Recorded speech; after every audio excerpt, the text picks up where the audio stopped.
Today I am making this viral pickle dip for my Friendsgiving while I deep dive into one of the most premeditated murders in US history. To start on the dip, I'm going to brown some breadcrumbs. So I have breadcrumbs here, ranch, dip seasoning, and some butter. So these murders took place in Knox County, Tennessee. Lisa, who was 55 years old at the time, and Joel Sr., who was 61, were reported to be very loving parents, though they were growing tired of supporting their almost 30-year-old adult son. And honestly, I can't blame them because Joel Jr., who was 28, had never held down a job, was relying on them for rent for an apartment, as well as groceries, living costs, college fees. He was practically living on them entirely. In November of 2016, Lisa and Joel Sr. finally decided it was time for them to retire, sell the house, and cut off Joel financially. So now that we have the breadcrumbs nice and toasty, I'm going to set it aside to cool. And while it's cooling, we will make the filling. So for our filling, we will need cream cheese, pickle juice, and sour cream, as well as chopped pickles, but we'll chop those in a moment. So a few days later on Thanksgiving, Joel was reported by family as having a very off vibe about him, saying that he was smiling weirdly in conversations, muttering to himself. Little did they know, in less than 48 hours, Lisa and Joel Sr. would be dead. So now that this is mixed, I'm going to chop up the pickles. So on November 26, 2016, Lisa and Joel Sr. came home from grocery shopping, only to be met with absolute violence. Joel Jr. was waiting with a knife and attacked his father first. His father was stabbed 40 times and had extensive defensive wounds. His hands were pretty beat up. By the time Lisa got to the house with her groceries, Joel Sr. had already been stabbed to death, and Joel Jr. was waiting for her. Joel Jr. attacked Lisa, stabbing her 31 times. She still had grocery bags in her hands at the time of the attack. That's how sudden it was. Though sudden, she had extensive defensive wounds as well, all across her body. It is stated that her clothes were practically cut off. From what we know of, Joel planned this days in advance.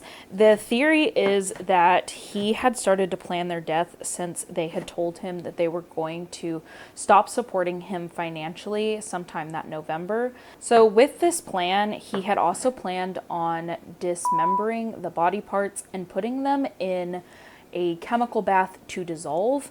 And Joel Jr. proceeded to get a slew of different types of chemicals and mixed them all together in different tubs. He also mixed it in a stove pot and had it turned on as well.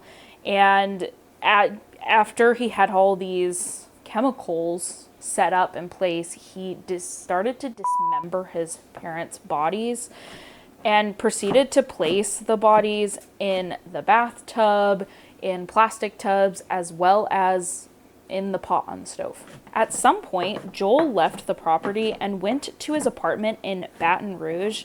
Now, Lisa was a very reliable employee, so when she didn't show up for her shift, her coworkers knew something was wrong, and they requested a welfare check. As luck would have it, the chemicals that were on the stove would start to simmer to a point that they started to smoke, which set off the smoke detectors. So the cops, they were heading there, no matter what. When the police arrived, you can assume what they were met with what I've told you, but they were met with a house absolutely covered in blood, in disarray, with dismembered body parts being in the bathtub, plastic tubs, and even a hand and foot being in a pot on the stove. On. The police officers claimed that this was one of the most gruesome scenes they had ever been on. And they said that the chemicals being in the house made a few officers almost faint just by ingesting a little bit of it. Once it was safe to enter the house, they had found a notebook that Joel Jr. had left behind that described in detail how he would kill his parents, from planning ahead of how he would meet them at the door, how he would stab them, and how he would dismember their bodies and dispose of them in these vats, and what he would do with their money, etc. It was insane at how much detail was put into and how much planning was put into this notebook. Well, obviously, it didn't take long for them to put together who wrote this notebook and who their probable suspect was. So they went to Joel's apartment and arrested him. And as ironic as it is, this man was bringing in groceries himself when he was arrested. Oh, how the world is cruel. She likes to play jokes on us. Joel had deep cuts on his hands and scratch marks all over his body from his parents trying to fight him off. And he was very matter of the fact. He was not surprised at his parents' death. He was not surprised at being arrested. He showed no fake remorse, nothing. This man was basically a statue being arrested. And he lawyered up quick. Of course he did. So now we are going to add the pickles into the mix, as well as half of our breadcrumbs. So Joel never actually confessed, and he actually denied all claims of being guilty. Joel constantly tried to push off his trial by pulling everything he could, changing lawyers, claiming insanity, saying he wasn't ready for trial, all the things. And would you believe it, that this man pushed off his trial for 4 years? 4 years. His trial wasn't until 2020. Like, what was the point? With this mountain of evidence against him, he had to have known he would be found guilty.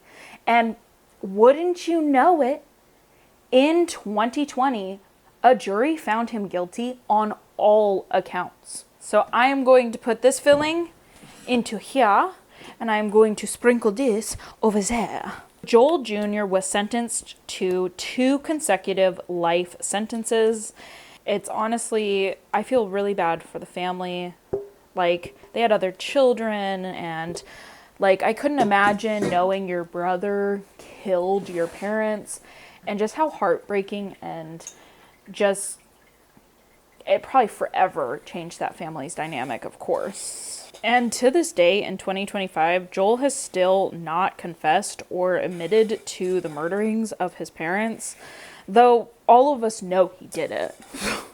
I feel like I could have made more toasty bits. I'm kind of a slut for toasty bits, so next time, if this is good, more toasty bits.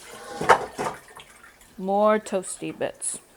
Anyway, well, this is what it looks like. So I'm going to pop it into the fridge overnight to let it firm up, and I will show you guys what it looks like tomorrow. Hello, Ghoulies. It is me from the future.